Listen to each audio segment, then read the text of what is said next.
चुनावी सरगर्मी अब तेज हो गई है। हर एक सीट हॉट सीट बन गई है। गुरुग्राम से मोहित ग्रोवर इस बार लोग परिवर्तन के लिए मतदान करने वाले हैं। अब कांग्रेस में एंट्री लेने का कोई खास वजह, कांग्रेस क्यों ज्वाइन की? कांग्रेस पार्टी में अभी ज्वाइन नहीं करी। मैं तो जब छोटा सा था तब से I used to go to the Congress भवन।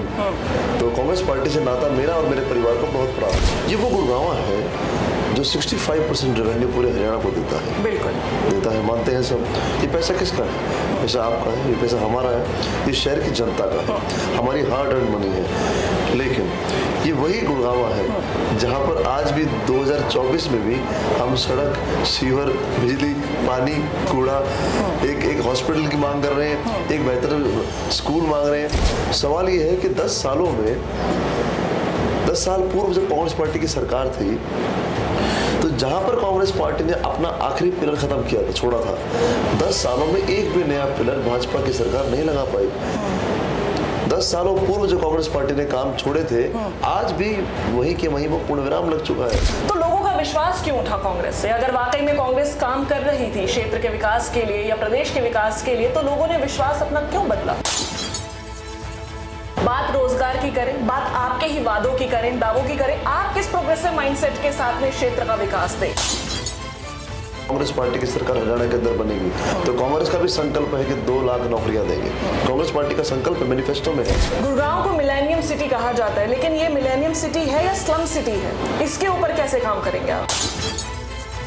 हमें गुड़गांव को मिलेनियम सिटी केवल कागजों में नहीं बनाना, हमें गुड़गांव को मिलेनियम सिटी बनाना है धरातल के ऊपर। और वो तब बनेगा जब कोई व्यक्ति जो नेतृत्व पूरी ईमानदारी और निष्ठा के साथ गुड़गांव की सेवा करना चाहता हो। नमस्कार, मैं हूं दामिनी वशिष्ठ और आप देख रहे हैं युवा बोलेगा, देश का ऐसा पहला वेब चैनल जो युवाओं के हित के लिए, युवाओं के विकास के लिए, बेहतर भविष्य की उनकी सुरक्षा के लिए बुलंद आवाज उठाता है। हम जानते हैं हरियाणा में चुनावी सरगर्मी अब तेज हो गई है। हर एक सीट हॉट सीट बन गई है। आइए अब बात करते हैं हरियाणा में आर्थिक राजधानी कहे जाने वाला शहर गुरुग्राम की नगरी गुरुग्राम से मोहित ग्रोवर से। मोहित ग्रोवर कांग्रेस से प्रत्याशी हैं। आइए युवा बोलेगा पर स्वागत करते हैं एक युवा कैंडिडेट का। Thank you very much. Mohit, कुछ ही दिन रह गए हैं चुनाव के लिए। 5 तारीख को 5 अक्टूबर को चुनाव है और ये आने वाले 5 सालों के लिए सुनिश्चित करेगा कि क्षेत्र का विकास किस तरीके से हो रहा है। तो क्या चुनौतियां आपके सामने हैं? देखिए, ये बात ठीक है कि चुनौतियां हैं, लेकिन मैं आश्वस्त हूँ कि जो जनता ने इस बार मन बना लिया है अपना। गुड़गांव की जनता 10 साल तक शासन देख चुकी है भाजपा का। हर एक व्यक्ति त्रस्त है और इस बार लोग परिवर्तन के लिए मतदान करने वाले हैं। और मैं एक नौजवान हूँ, जैसे आपका चैनल, नाम भी चैनल का भी नौजवानों का है, यूथ का। तो नौजवानों के लिए तो चुनौती अवसर का रूप होती है। हम प्रत्येक चुनौती को मैं अवसर के रूप में देखता हूँ और मैं बड़ा आश्वस्त हूँ कि हम बहुत मेहनत कर रहे हैं। मैंने पहले भी संघर्ष किया है। मैं आपके चैनल के माध्यम से तो बता दूं आपको भी कि 2019 में मैं चुनाव लड़ चुका हूँ एक बार। उस वक्त मेरी उम्र केवल 26 साल थी जब मैं अपना पहला चुनाव लड़ा। तब मुझे 50,000 वोट आए थे। I was second, came second, BJP was first. तो इस बार मैं तब से मैं संघर्ष कर रहा हूँ, लोगों के बीच में हूँ। तो मैं बहुत आश्वस्त हूँ कि इस बार जनता मुझे अपना आशीर्वाद देगी और 2024 का चुनाव हम कांग्रेस पार्टी के लिए गुड़गांव का जीतने जा रहे हैं। जैसा आपने अभी बताया हमें कि पहले आप निर्दलीय चुनाव लड़े थे और जनता ने आपके ऊपर विश्वास भी दिखाया था। अब कांग्रेस में एंट्री लेने का कोई खास वजह, कांग्रेस क्यों ज्वाइन की? कांग्रेस से मेरा रिश्ता बहुत पुराना है। एक्चुअली क्या है कि मेरे फादर गुड़गांव के 3 दशक तक, for 3 decades he was the member of the party. और 2005 से लेकर के 2010 तक वो डिस्ट्रिक्ट कांग्रेस कमेटी के प्रेसिडेंट भी रहे गुड़गांव के। तो कांग्रेस पार्टी से रिश्ता हमारा बहुत पुराना है। लेकिन हाँ, ये ज़रूर है कि 2019 का चुनाव मुझे लड़ना पड़ा निर्दलीय, क्योंकि मेरे अपने साथियों की मांग थी कि हम चुनाव ज़रूर लड़ेंगे और मैंने मेहनत की हुई थी। तो लेकिन कांग्रेस पार्टी में अभी ज्वाइन नहीं करी। मैं तो जब छोटा सा था तब से I used to go to the Congress Bhavan. तो कांग्रेस पार्टी से नाता मेरा और मेरे परिवार का बहुत पुराना है। एक नागरिक के तौर पर अगर मैं आपसे सवाल करूं, पहले भाजपा की सरकार रही, उसके टेन्योर में क्या कुछ कमी आपको दिखी, क्या लकूना आप पाते हैं उनके टेन्योर में? नागरिक के तौर पर ये जवाब दीजिएगा। नागरिक के तौर पर मैं बात करता हूँ। मैं एक बिजनेसमैन, व्यापारी भी हूँ। जी। ये वो गुड़गांव है जो 65% रेवेन्यू पूरे हरियाणा को देता है। बिल्कुल देता मिलता है, मानते हैं सब। ये पैसा किसका है? पैसा आपका है, ये पैसा हमारा है, ये शहर की जनता का है, हमारी हार्ड अर्न मनी है। लेकिन ये वही गुड़गांव है जहाँ पर आज भी 2024 में भी हम सड़क, सीवर, बिजली, पानी, कूड़ा, एक हॉस्पिटल की मांग कर रहे हैं, एक बेहतर स्कूल मांग रहे हैं। ये स्थिति बड़ी दुर्भाग्यपूर्ण, अगर मैं एक नागरिक के नाते भी कहूँ, ये स्थिति बड़ी दुर्भाग्यपूर्ण है कि आज 2024 में हम ये मानते हैं कि घर के बाहर से अगर कूड़ा हट गया तो विकास हो गया, टूटी सड़कों पे गड्ढे भर दिए तो विकास हो गया, अगर बारिशों के बाद पानी जमा हो गया और वो थोड़ी देर बाद आई मशीन से निकाल दे तो विकास हो गया। ये स्थिति बड़ी दुर्भाग्यपूर्ण है और मैं ये मानता हूँ कि विकास का पैमाना ये कभी नहीं हो सकता। बिल्कुल। लेकिन इस सरकार ने पिछले 10 वर्षों के अंदर हमारे मानसिक स्तर को भी ऐसा कर दिया कि हम भी अब सोचते हैं कि यार कूड़ा हट गया, ठीक है यार, चलो गवर्नमेंट काम कर रही है। अरे गवर्नमेंट तो काम तब मालूम है जब हमारे गुड़गांव में निवेश आए, इंफ्रा के प्रोजेक्ट्स आए, बड़ी बड़ी कंपनीज आए यहाँ पर काम करने के लिए, बेहतर स्कूल बने, बेहतर हॉस्पिटल बने, समाज का विकास हो, छत्तीस बिरादरी का विकास हो, तब जाकर के मैं कह सकता हूँ कि गुड़गांव हमारा विकास कर रहा है। सवाल ये है कि 10 सालों में, 10 साल पूर्व जब कांग्रेस पार्टी की सरकार थी तो जहां पर कांग्रेस पार्टी ने अपना आखिरी पिलर खत्म किया था, छोड़ा था, 10 सालों में एक भी नया पिलर भाजपा की सरकार नहीं लगा पाई। 10 सालों पूर्व जो कांग्रेस पार्टी ने काम छोड़े थे, आज भी वहीं के वहीं वो पूर्ण विराम लग चुका है। ये जो सरकार 10 साल रही वो पूर्ण विराम की सरकार है। मोहित, अगर आप बोल रहे हैं कि कांग्रेस ने जब अपना आखिरी ये समय छोड़ा था, अपना टेन्योर जब छोड़ा था, तो लोगों का विश्वास क्यों उठा कांग्रेस से? अगर वाकई में कांग्रेस काम कर रही थी क्षेत्र के विकास के लिए या प्रदेश के विकास के लिए, तो लोगों ने विश्वास अपना क्यों बदला?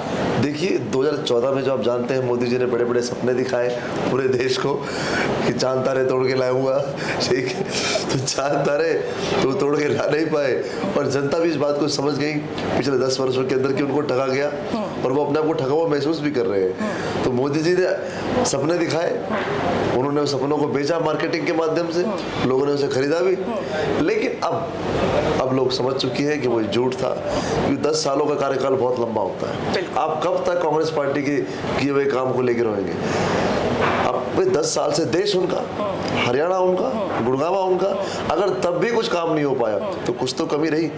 ये लोग कहते हैं कांग्रेस पार्टी ने कुछ नहीं किया। ये जो गुड़गांव आज जहाँ खड़ा है ना, ये केवल और केवल कांग्रेस पार्टी की वजह से ही खड़ा है। आज अगर चारों तरफ इमारतें हैं, ये कांग्रेस पार्टी की वजह से खड़ी है। लेकिन 10 सालों में जो सड़कें बदहाल हो गई, टूटी सड़कें हो, सीवरेज प्रॉब्लम, हॉस्पिटल की प्रॉब्लम, ये सब की सब 10 साल में ना काम होने की वजह से, प्रॉपर मेंटेन ना होने की वजह से ये प्रॉब्लम्स हुई। और मैं मानता हूँ कि जिस दिन कांग्रेस पार्टी की सरकार पुनः हरियाणा के अंदर बनेगी, गुड़गांव के अंदर आएगी, तो मैं बड़ा आश्वस्त हूँ कि हम इस शहर की जनता के लिए बहुत हिम्मत से, बहुत ताकत से और बड़ी जरूरत से आप बोल रहे हैं लोगों में विकास का जो माइंडसेट है बहुत सीमित हो गया है कि कूड़ा उठ गया, इंफ्रास्ट्रक्चर बदल गया तो ये विकास है। बात रोजगार की करें, बात आपके ही वादों की करें, दावों की करें, आप किस प्रोग्रेसिव माइंडसेट के साथ में क्षेत्र का विकास देख रहे हैं? देखिए, रोजगार की बात करते हैं। आज मुझे हजारों लोगों से, नौजवानों से मिलने का सौभाग्य मिलता है। मैं खुद एक नौजवान हूँ, तो नौजवान मुझसे बहुत कनेक्ट होता है और मैं सबसे युवा प्रत्याशी हूँ गुड़गांव से। 31 वर्ष मेरी उम्र है केवल। आज का नौजवान क्या कहता है कि मैं परिश्रम करना चाहता हूँ, मैं मेहनत करना जानता हूँ, मेरे पास हाथ में डिग्री भी है, लेकिन फिर भी दर दर की ठोकर खानी पड़ती है मुझे।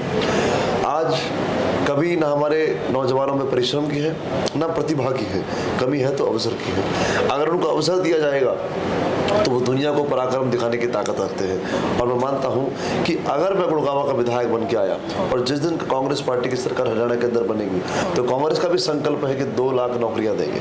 कांग्रेस पार्टी का संकल्प मैनिफेस्टो में है। दूसरा, हम गुड़गांव के अंदर प्रोजेक्ट्स लेकर के आएंगे, निवेश लेकर के आएंगे, गुड़गांव को डेवलप करेंगे, गुड़गांव के अंदर इंफ्रास्ट्रक्चर प्रोजेक्ट्स लेके आएंगे, अस्पताल बनाएंगे, स्कूल बनाएंगे और मल्टी चीजें बनाएंगे ऐसी कि जिससे रोजगार के नए अवसर पैदा हो। और जब रोजगार के नए अवसर पैदा होंगे तो हमारे गुड़गांव के नौजवानों को हम लोग रोजगार देने का काम करेंगे। आपने अभी बात की कि रोजगार के अवसर पर आप काम करेंगे, गुड़गांव के बेहतर आर्थिक स्थिति को लेकर बात करेंगे, लेकिन वहीं अगर जमीनी हकीकत की हम बात करें, क्या इंफ्रास्ट्रक्चर सही है, क्या जल भराव की समस्याएं दूर हो चुकी है? गुड़गांव को मिलेनियम सिटी कहा जाता है, लेकिन ये मिलेनियम सिटी है या स्लम सिटी है? इसके ऊपर कैसे काम करेंगे आप? हमारे पूर्व मुख्यमंत्री आदरणीय मनोहर लाल जी जब कहते थे पहले कि गुड़गांव और सिंगापुर में कोई अंतर नहीं है तो मैं भी सिंगापुर गया हूँ, I'm sure आप भी गए होंगे तो ये गुड़गांव सिंगापुर तो कहीं से लगता नहीं, दुबई से कहीं से लगता नहीं।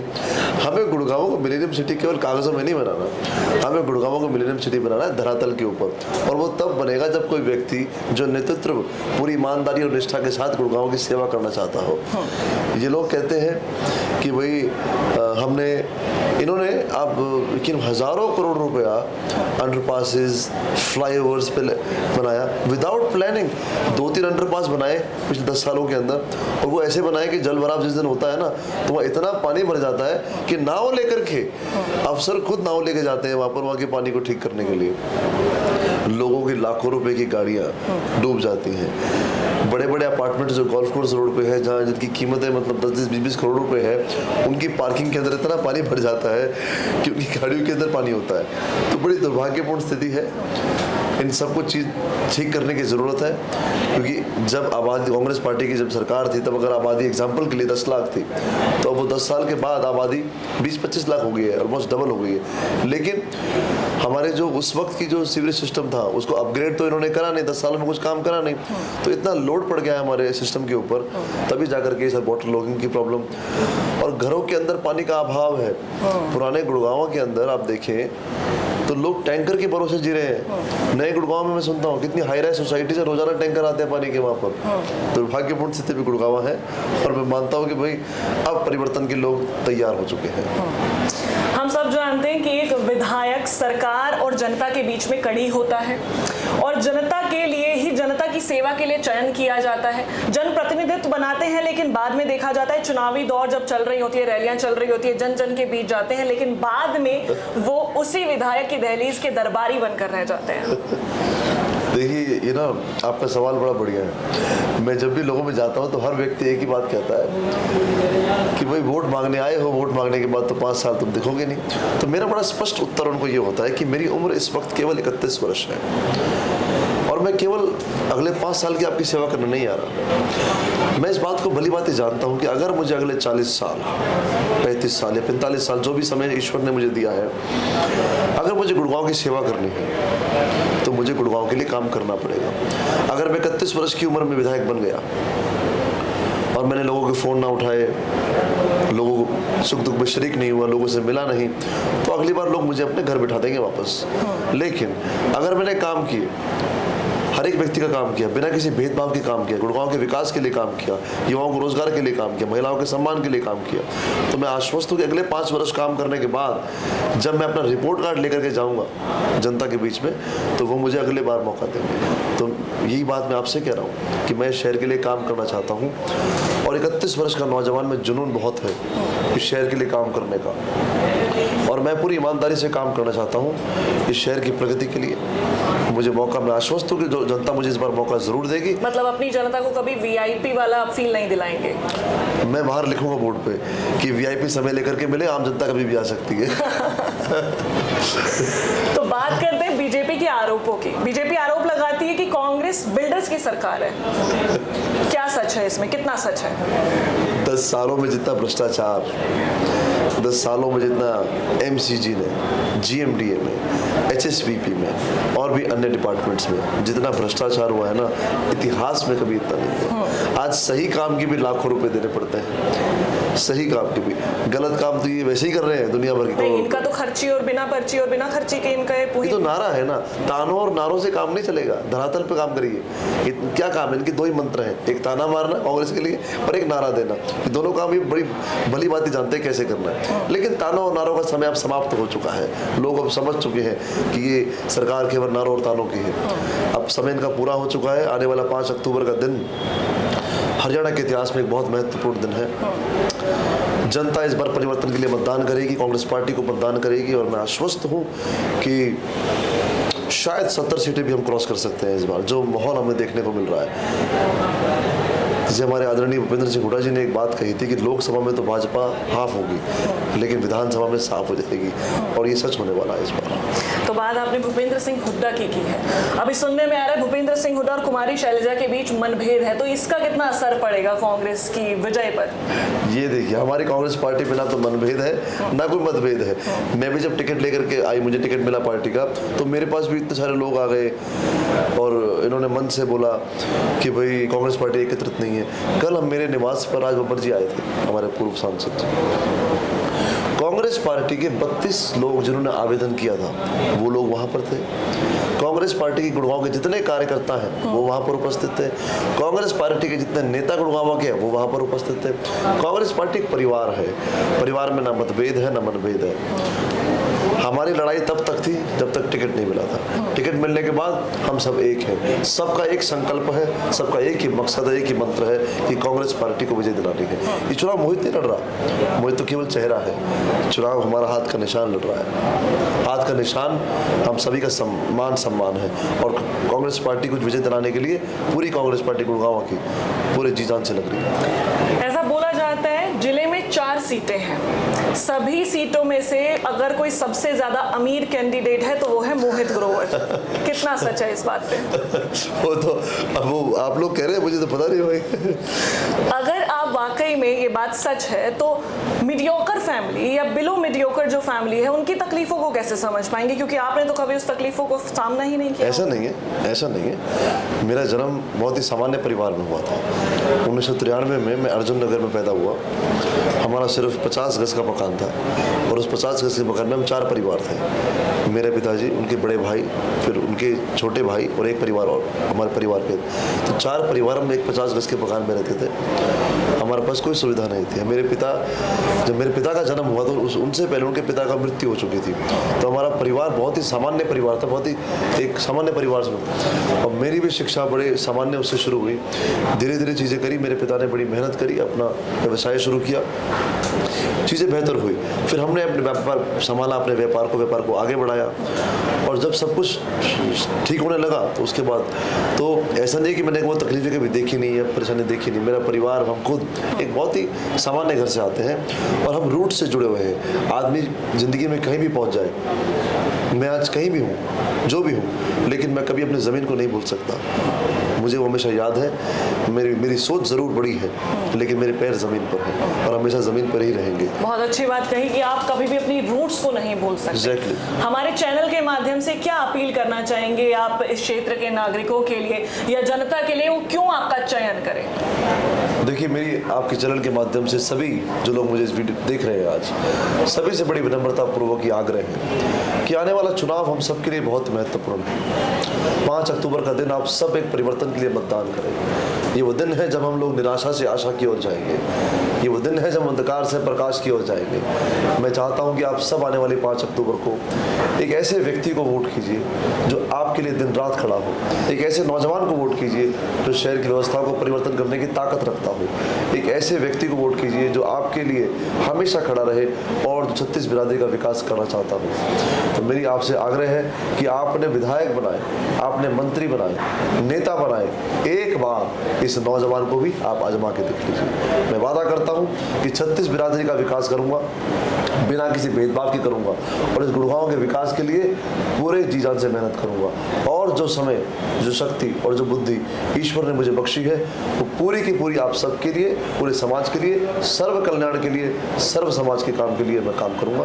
बहुत बहुत धन्यवाद। तो ये थे हमारे साथ मोहित ग्रोवर, जो बात कर रहे थे पारदर्शिता की, जो बात कर रहे थे विकास की, जो बात कर रहे थे हर वर्ग और बिरादरी के उज्जवल भविष्य की। मैं आशा करती हूँ शो के माध्यम से आप अपने विधायक का चयन पूरी पारदर्शिता के साथ कर पाएंगे। इसी मंतव्य के साथ मैं अपना वक्तव्य समाप्त करती हूँ। कैमरा के पीछे मिथिलेश है, मैं हूँ दामिनी वशिष्ठ। इजाजत।